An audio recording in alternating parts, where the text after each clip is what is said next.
So over the last few days, I've been waking up kind of scared because, like I've said in my previous video about progressive overloading, I've been adding 5 seconds to my cold showers every morning. So it's very scary because every time it's 5 seconds longer, and that can accumulate very fast. 5 seconds is not really long; it doesn't make such a big difference, but over time, over a few days, over 5 days, it makes a big difference.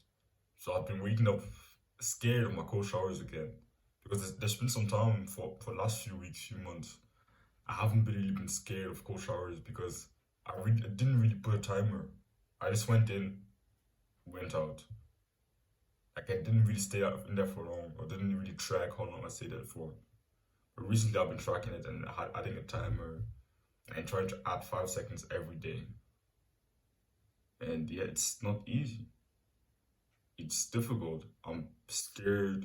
I feel fear every morning. Think to myself, yeah, I have to stay in there for 1 minute, 5 seconds today. It's not comfortable. And that fear is even more uncomfortable than the cold shower itself.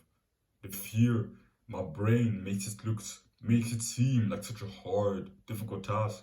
But after staying in a cold shower, of course it's uncomfortable, of course it's difficult, but it isn't as bad as my brain makes it out to be. But what I want to talk about today is mostly how fear is a representation of how much you push yourself outside of your comfort zone.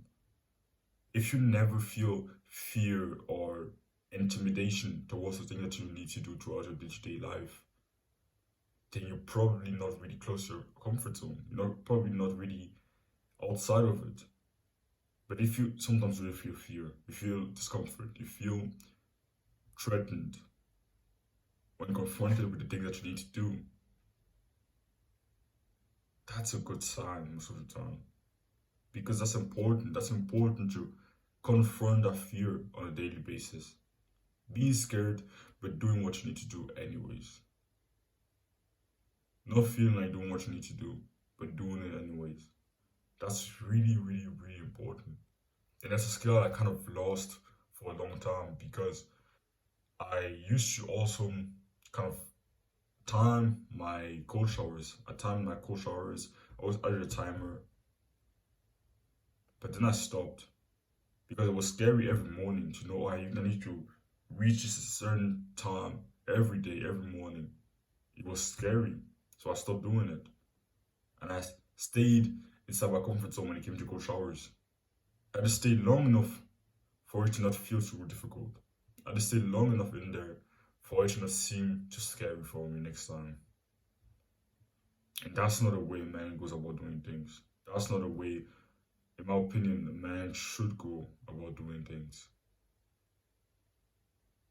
If you want to maximize your growth, you shouldn't look to feel comfortable.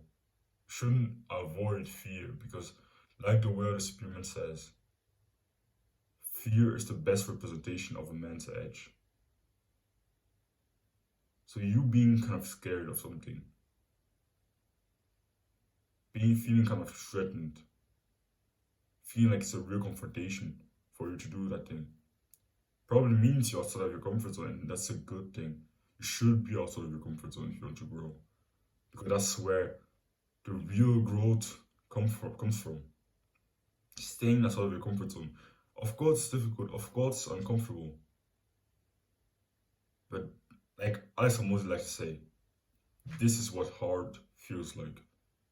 You need to become okay with that uncomfortable feeling. You need to become okay with being scared, feeling that fear, and not seeing it as a bad thing. Just doing what you need to do anyways. And keep progressively overloading. Keep making it more difficult, slowly more difficult, ramp it up, ramp it up, ramp it up. Because you probably underestimate how fast your comfort zone can expand. When you're inside of it, you might be outside of it for a few days, but then it expands, and then you're inside of it again. It's like going to the gym, training hard, but you keep doing the same weight. You keep doing the same with every week, week in, week out, week in, week out. Yeah, in the beginning it was hard. In the beginning you were training hard, but your body adapted. And now that same weight is easy, but you don't want to change, so you don't really grow, become stronger. Because you stay right inside of your comfort zone. It's still kind of difficult because you haven't gotten as strong yet, because you haven't added weight or reps.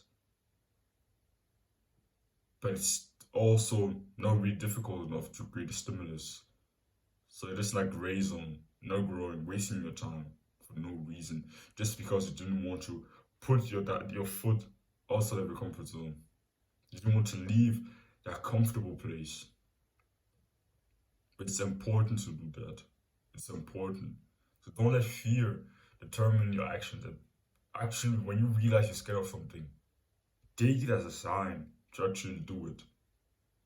See it as a good thing when you feel fear to do something. And if you're ready to teach yourself to learn the skill of being courageous in your day-to-day life, it will make it a lot easier to be courageous in the outside world when you need to approach that pretty girl that you ask her number. When you're confronted with something or someone in your day-to-day life. When you're able to really expose yourself to fear in your day-to-day life. When those random moments come in when you're gonna be intimidated, it's gonna be a lot easier to just be courageous and not really care about that fear and just do what you need to do. Stay calm, stay sharp, stay sane, and do what you need to do anyways. So yeah, don't be afraid of your fear. See it as a good thing. And push yourself outside of your comfort zone. Keep progressively overloading, even in your day-to-day life, like I said in my previous video. So yeah, don't run from discomfort. Chase it.